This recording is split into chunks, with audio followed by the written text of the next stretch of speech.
Hey Geeko, you'd better master your Shadow Crane Strike, track down the Prometheum energy, learn the advanced airbending techniques, and hone your skills with Sifu Norris if you want to enter the Toys-On Tournament of Champions. Hey, it's just your everyday familiar Dragon Ball stuff here in Dragon Ball Dissection. Gaiden, as determined by majority decree. With Dragon Ball becoming a big hit in the US by the early 2000s, it's not terribly surprising that Hollywood would want to get involved. Of course, I could also easily turn that around to say that in the early 2000s it would be a huge shock to think that Dragon Ball would be a big enough hit in the US to spawn a Burger King Kids Club toy tie-in, let alone a live-action feature film by the end of the decade. Dragon Ball saw a meteoric rise during a time when Japanese animation was still seen as pretty niche. Regardless of the outcome, it's important to remember it's amazing we got here at all. Still though, that outcome. Last time on Dragon Ball Dissection, we departed from a strictly chronological tour of the dead era of Dragon Ball. That's because it seemed instructive to look at other ways Dragon Ball had been adapted into live action before we got here. The Korean version maintained a surprisingly strict fidelity to the source material, until it suddenly decided not to. The Taiwanese version was happy to take liberties to fit the medium and the story they wanted to tell, while still holding on to a recognizable essence of Dragon Ball. Then there's Dragon Ball Evolution, which, well, you want to know the big Hollywood adaptation of a Japanese property that I experienced as a kid? That was 1993's Super Mario Bros., a movie that really only keeps in just enough iconography and nomenclature to be legally recognized as a Super Mario Bros. Movie. Amid the Dino Hattons and devolution guns and Trust the Fungus, the name Toad is used for a character. Mario is a guy in the movie, and he eventually puts on a red and blue outfit. Dragon Ball Evolution is the Bob Hoskins Super Mario Bros. Amid the Toys-Ons and Sifu Norrises and Shadow Crane Strikes, the name Paozu is used for a place. Goku is a guy in the movie, and he eventually puts on an orange and blue uniform with a turtle kanji on it. If you squint really hard, there is some Dragon Ball to be found here. I could easily fill a video with faux outrage about how Dragon Ball Evolution is bad because it's not accurate to Dragon Ball. I don't really want to do that though, mostly because I just don't care about that all that much. I actually liked Super Mario Bros. When I was a kid. I remember everyone freaking out when the first images of Heath Ledger's Joker were released, until they saw The Dark Knight and loved this new take. New interpretations can elevate an existing work or ruin it. Ultimately, a change is good if people like it and bad if they don't. Obviously, there is a balance to be struck. I think the lesson we have learned is that fans rightly get pissed off if it appears that the adaptation is ashamed of what it's adapting. And I can definitely see why Dragon Ball Evolution is such a departure, narratively and aesthetically, that it appears to fall into that category. Still though, I don't want to get bogged down in whether or not a change is inherently good or bad, simply on the basis of being a change. Especially not when there are so many better reasons to be annoyed with this film. Like The Legend of Shenlong, like The Path to Ultimate Strength, like Fight Sonal Gong, Win Sonal Gong, like New 7 Dragon Balls, Dragon Ball Evolution is primarily an adaptation of the first story arc of Dragon Ball. Now, adapting Dragon Ball to film always faces a bit of an uphill climb, given that the beginning of its story is not exactly representative of what people tend to associate with the franchise. And given that no live-action adaptation has ever continued into a long-running series, none of them has ever managed to escape the first arc. It's just the first arc over and over and over again until we all die. Personally, I love early Dragon Ball, and I'm extremely tickled that Yamcha has been adapted into live action multiple times, while Vegeta never has. I don't dislike Vegeta, I just think it's funny. I'm sure most fans would have been happier if the movie had started right here. My DVD even calls itself the Z Edition because 20th Century Fox was clearly determined to get that letter onto the box somehow. Given that a lot of Dragon Ball Z fans, especially in the West where Dragon Ball was initially skipped over, still have never seen the beginning of the series, that's a big disconnect for relating to this movie even before you get into the huge number of changes it makes. Because of that, adaptations have often tried to find ways of incorporating later, more familiar Dragon Ball elements into the beginning of the story, such as the inexplicable cyan armor in the Korean film. But we really see this in the 10th anniversary movie. Not only does it tie a later villain organization, the Red Ribbon Army, into its telling of the first arc, there is a greater emphasis on a big, climactic ending battle with dramatic stakes and huge auras. Whether coincidence or inspiration, Dragon Ball Evolution keeps the same mindset. It ties the story to an even later, far more popular villain, Piccolo. The Z-focused audience might not be especially used to him as a villain, but they at least know who he is. That way, the movie can end with a big climactic battle between Goku and Piccolo. And they even managed to throw in a revelation that Goku is an alien. Bam, there we go. We're fast-tracking the popular elements, so if you give us a second film, we promise those will be the focus. Okay, never mind, we're canceled.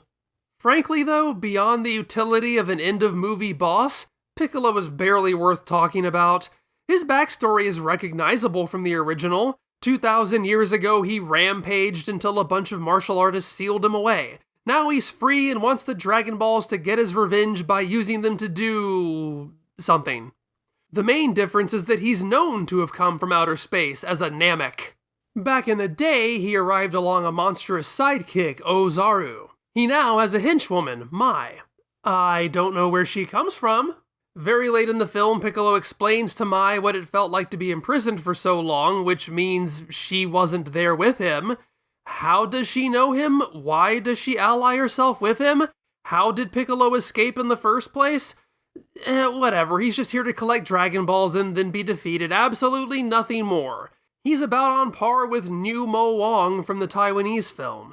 Putting Piccolo aside, this hits a lot of the same beats as the original story arc. Compared to Super Mario Bros., this actually fares pretty well in the fidelity department, at least in the broad strokes. Goku gets the 4-star Dragon Ball from his grandfather, he teams up with the genius inventor Bulma Briefs to track down the others, Goku discovers a martial arts mentor in Master Roshi, they are beset by and later team up with Desert Bandit Yamcha, Goku has a love interest named Chi-Chi, Goku gets all strong and stuff, turns into a giant monkey, and saves the world and all. Talking animal characters like Oolong and Puar have been excised, but given that this movie struggles to provide material for the characters that it does include, I can't really complain. Besides, Mai is the shapeshifter now, an element it clearly borrows from the Korean film. This is a Hollywood film playing to an American audience that is largely going to be familiar with Dragon Ball through Funimation's dub of the cartoon. That's why we have Bulma Briefs and Master Roshi. That's to be expected. What surprises me is how often this movie deviates from American dubbed Dragon Ball convention. This movie uses Sushenchu to refer to the 4-star Dragon Ball.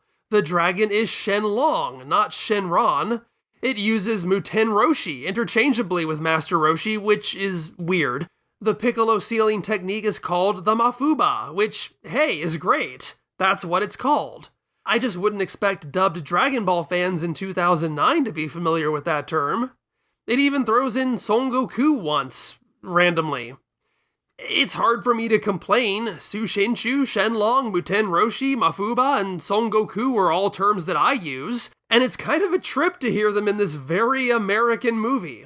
Clearly, writer Ben Ramsey had to research outside of just watching an episode of the dubbed anime to even be familiar with these terms. And maybe it was as simple as cracking open a volume of the official English translated manga, which I should remind you, uses all of those terms. It's just weird though, because it often feels like they're thrown about without really understanding them. It doesn't make a lot of sense to mix Muten Roshi and Master Roshi, given that it's the Roshi part of the title that means Master. But even if you don't know that, hearing the character's name randomly jump back and forth without any explanation must be jarring. Why are they calling him two different things? What does it mean? Piccolo's demon buddy is called Ozaru like it's a name. That's the term often used in Dragon Ball to refer to the beast Goku transforms into during a full moon. but that's just because it's Japanese for great monkey. That one works fine enough as an oblique reference. As a given name, it doesn't really require an explanation, and I feel that Ozaru is a term that has disseminated enough in fandom spaces that American fans are by and large familiar with it anyway. It all just feels off though, and that's before we get to the terminology that feels completely disconnected from Dragon Ball. Lulled into a false sense of expectation after hearing Muten Roshi and Sushingchu, I expected Master Roshi's master to be Mutaito. I had completely forgotten they had named this character Sifu Norris. Now, Sifu is a Chinese term for a martial arts master, one I don't think is ever used in Dragon Ball. I didn't want to dismiss this usage entirely though. I mean, this is a globe-trotting adventure. Sifu Norris is played by the African-American Ernie Hudson. The world as presented in Dragon Ball Evolution seems to be a unique fusion of different cultures and technology levels. I like, for example, how Master Roshi lives in the last torn-down remnant of a classic row house within a city that has clearly moved on to more futuristic architectural styles. It says so much about the character and the world. Maybe Sifu Norris is called Sifu to imply this world has a variety of martial arts styles. But it's hard for me not to suspect that the term Sifu sneaked into this because it's used in Avatar: The Last Airbender, and Ben Ramsey almost certainly used that series as research. The movie opens with Gohan trying to teach Goku a martial arts move that is essentially attacking with a big blast of air like in Avatar. You might say that's a coincidence. Dragon Ball has used moves like that before. But later on, Master Roshi specifically refers to it as an airbending move, while name-dropping martial arts disciplines based around air, water, and fire. I don't know how Earth got left out, but this is clearly Avatar mythos. Even the Kamehameha is folded into this as the ultimate expression of airbending. When people complain an adaptation changes so much it's like a different show, I don't think they usually mean it this literally. Then again, I've seen Goku transform into a Gundam, so... It almost feels pointless to bring this up, but the airbending technique from the beginning of the movie is called the Shadow Crane Strike, something Gohan learned from Master Roshi. Dragon Ball fans know that crane-based techniques come from the rival school to the Muten Roshi. The Muten Roshi's animal motif is a turtle. It's not really a problematic change in and of itself, given that the whole turtle aspect of the character is dropped from this movie. I only bring it up because it's weird that the gi Goku dons at the end has a big ol' Kame kanji on it. I really like the redesign of the uniform, but there's no sense in it saying turtle when there are no other turtles in the movie, and the signature attack that ties Goku to Master Roshi is a crane strike. So these aren't problems because they are changes, they're problems because they don't make any cohesive sense together. The reason there's a Kame kanji on Goku's outfit is because it's a Dragon Ball thing. There's no more thought to it than that. The most striking departure from classic Dragon Ball rather smacks you in the face at the very beginning. This Goku isn't a feral child or a man-child or buffoonish savant. He's your typical high school student. He's not popular, he wants to get the girl, the things that make him special, like his upbringing and his martial arts abilities, keep him ostracized. Then he finds his place and all that stuff after his grandpa is killed. It's all very not typical of Dragon Ball. For years I saw people insist this should have been Gohan, whose teenage self could be more easily slotted into this role. And I agree. Like I said last year though, if this resembles anything from Dragon Ball's lore, it's Goku Jr. from the Dragon Ball GT special. I don't think this was intentional. I think this movie wanted to be an American superhero movie. When Goku complains to his grandpa that he could easily beat up all of his bullies but is forced to turn the other cheek, I immediately thought of a scene of young Clark Kent saying almost the exact same thing in the 1978 Superman movie. But if this aspect of Goku is influenced by anything, it's the 2002 Spider-Man film. It checks almost every box, and that'd be bad enough for being derivative, but what's worse is it has nothing to do with anything. The requisite Spider-Man beats happen, but for no real reason. Peter Parker beats up Flash Thompson because he's being confronted for the first time after getting his powers. He can't control them all that well, and is indulging the satisfaction of standing up for himself in a way that was physically impossible for him before. Here, the bullies pick on Goku at school, and he lets them because he promised his grandpa he wouldn't fight back. The very next time he encounters them, Goku says, "I'm not doing that anymore," and proceeds to humiliate them. Well, why aren't you doing that anymore? What changed? Nothing changed. This is just the point in the movie where Goku's supposed to humiliate the bullies, so he does. See, it works for Goku Jr. because the school scenes set up who he is and what he has to overcome. It shows a contrast to who he is by the end of the film. The lead bully character becomes a friend over the course of the adventure. None of that applies here. Goku starts the film powerful, so he doesn't have to find his strength. With the exception of Chi-Chi, nobody in this high school setting carries past the first act. Nothing makes this feel more grafted on from another movie than the fact that the high school characters all have normal names. Goku's bully is named Carrie Fuller. Jeez, even the actor's real name, which, I kid you not, is Texas Battle, would fit better in Dragon Ball than Carrie Fuller. And Fuller mockingly calls Goku Geeko, as if Goku is a weird name in this world. They might as well just put big flashing arrows over all the main characters because they're the ones with Dragon Ball names. That would be like if live-action Sailor Moon put the 5 leads in brightly colored anime wigs and nobody else. Let me just update the sign. Piccolo killing Gohan while Goku is at Chi-Chi's party is clearly supposed to be the Uncle Ben moment. In Spider-Man, though, it's thematically important. Just prior to his death, Ben confronts Peter about misusing his powers and Peter blows him off. It's something that fills him with guilt and teaches him the responsibility that motivates him to be Spider-Man. I thought they were trying to go for the guilt angle, but it's edited so poorly that the idea is lost. I gather that as Chi-Chi invites Goku to her party, he chooses to blow off his grandpa in favor of his first taste of popularity. And to rub salt in the wound, this is as Gohan is prepping for Goku's birthday party, which Goku is sneaking away from. That's pretty cold. But the movie doesn't show that. It shows Goku getting ready and then leaving for the party as if it's just an expected thing he's doing. Then at the party, he exposits to Chi-Chi that he's supposed to learn all about his mysterious backstory on his 18th birthday, which is literally right now, and it doesn't even seem to register with him that he's giving up the reward he's apparently been looking forward to his entire life, just so he can tell this story about how he doesn't know it. All the concepts are there for Goku to carry around this guilt, the consequences of his selfish behavior, but the movie never actually conveys that. And it doesn't matter because it never comes up again anyway. Then there's Chi-Chi herself, who is the clumsiest part of this movie.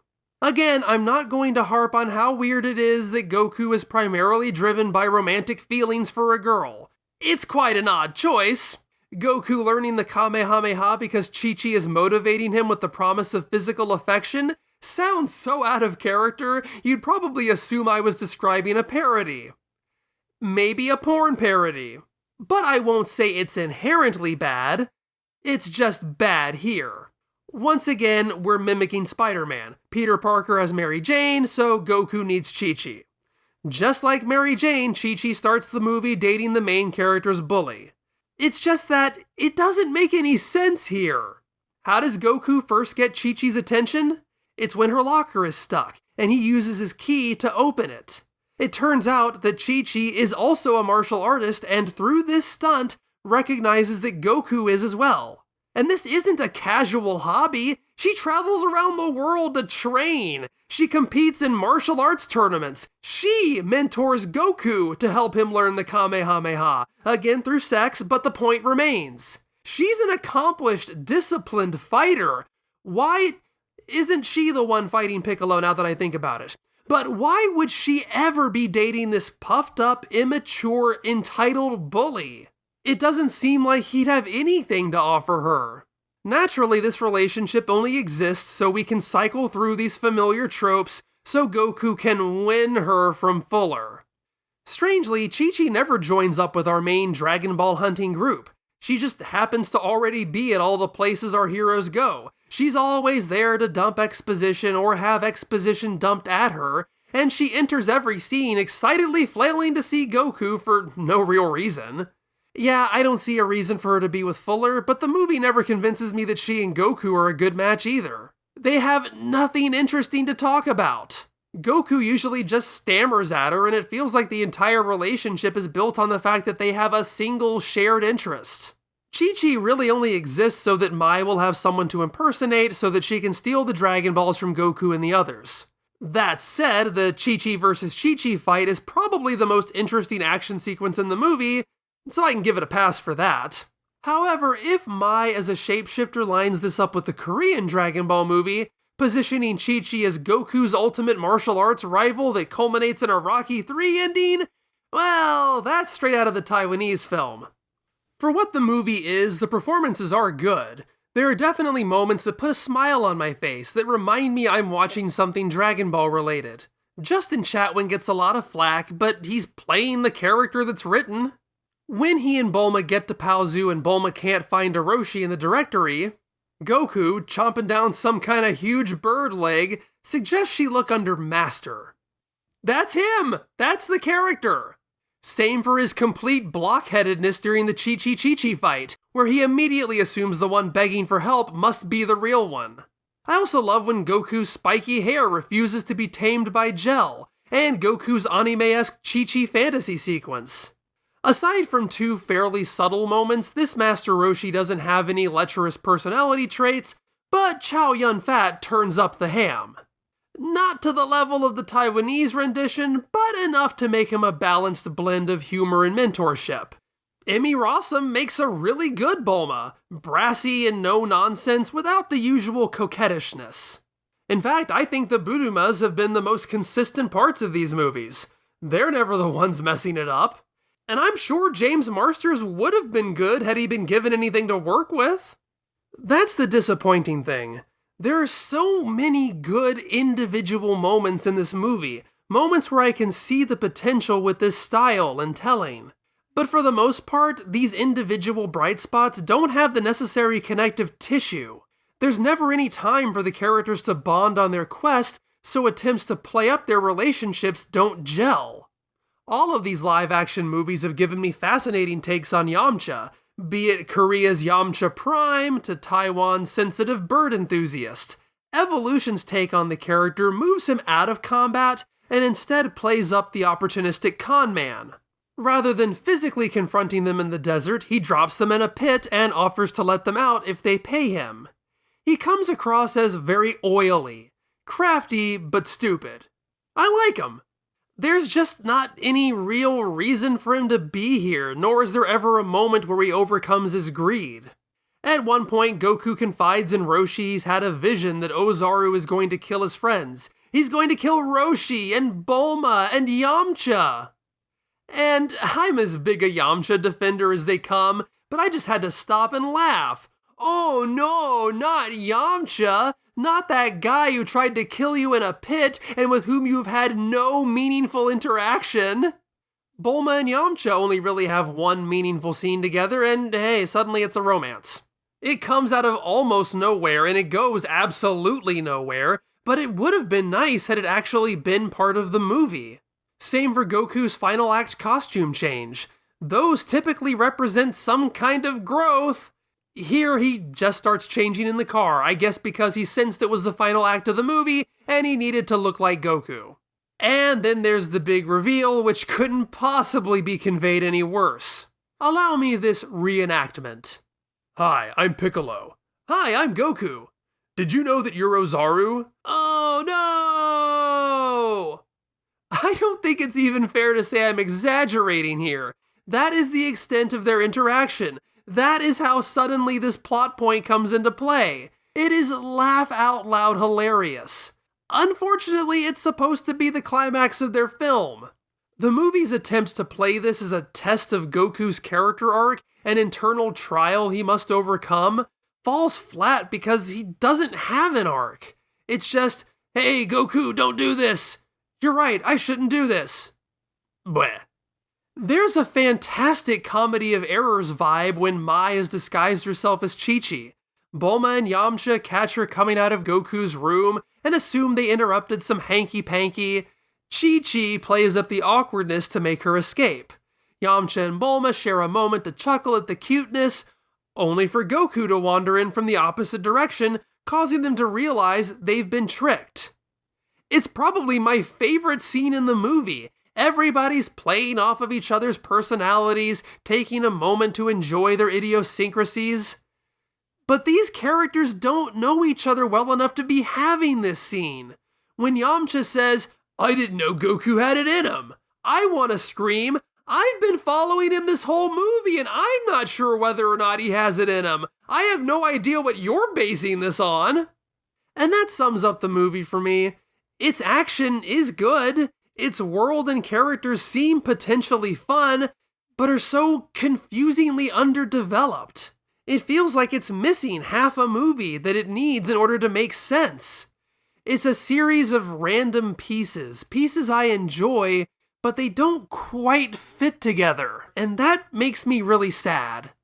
It's no surprise this movie bombed hard. It's no surprise Toriyama Akira ended up, disappointed by it. And it's no surprise this movie never saw a follow-up. But what is a surprise is that Dragon Ball Evolution doesn't mark the embarrassing last gasps of Dragon Ball.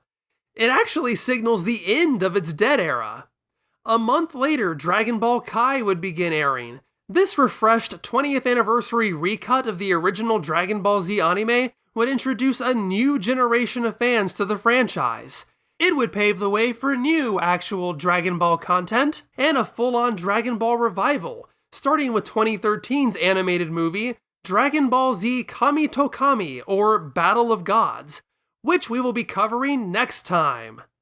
Yeah, I can't believe it! We have finally reached the point in Dragon Ball's history that did not exist when I started making Dragon Ball dissection videos. It'll be a milestone to behold, and you can behold it a week early as a $10 or higher patron. But my Patreon tiers start at $1, and every bit of patronage or engagement you can give me is greatly needed and appreciated. Let the revival begin next time on Dragon Ball Dissection. Also, now that I've inadvertently given you the necessary sound bites to put my voice saying dub names into earlier episodes of DBD, I trust you will use that power responsibly.